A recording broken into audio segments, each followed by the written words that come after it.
Wellness Wednesday. We have a question that we've been getting quite a bit: what to do in those first 5 days when you get your spa. Now, whether it be a salt spa, a regular chlorine spa, or a bromine spa, the first 5 days are typically the same. So the tub itself has got to get used to everybody's body chemistry, and it usually takes about a week for that to happen. So typically the very next day after you get your spa set up, you're going to want to take out your filter. You're going to want to spray it off from that metal gun that we had put in prior. Then you're going to be testing, seeing where your alkalinity and your pH is sitting. Now, with alkalinity, you want to make sure that you're sitting right there at that 80 marker if you're using our freshwater test strips, or most of our test strips that we have, they have a range gauge inside there that you guys want to stay inside. So I typically tell everybody that I want you to focus on the alkalinity because your pH follows suit as long as you have that alkalinity locked in.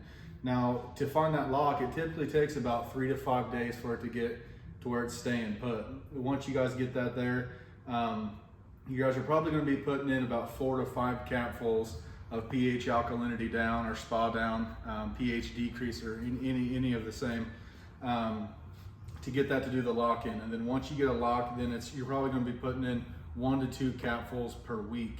Now, at the end of that week, I try to tell everybody that it's pretty important that you really start testing for your phosphates, which are going to be solids inside of your water.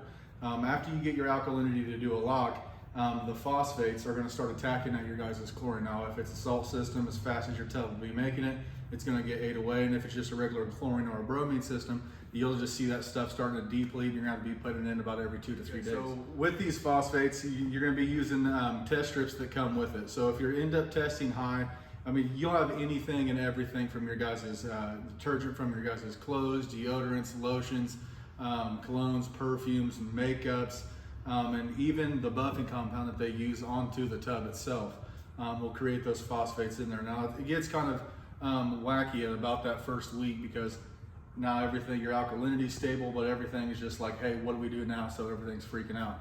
So start testing for your phosphates, add your guys' remover in there.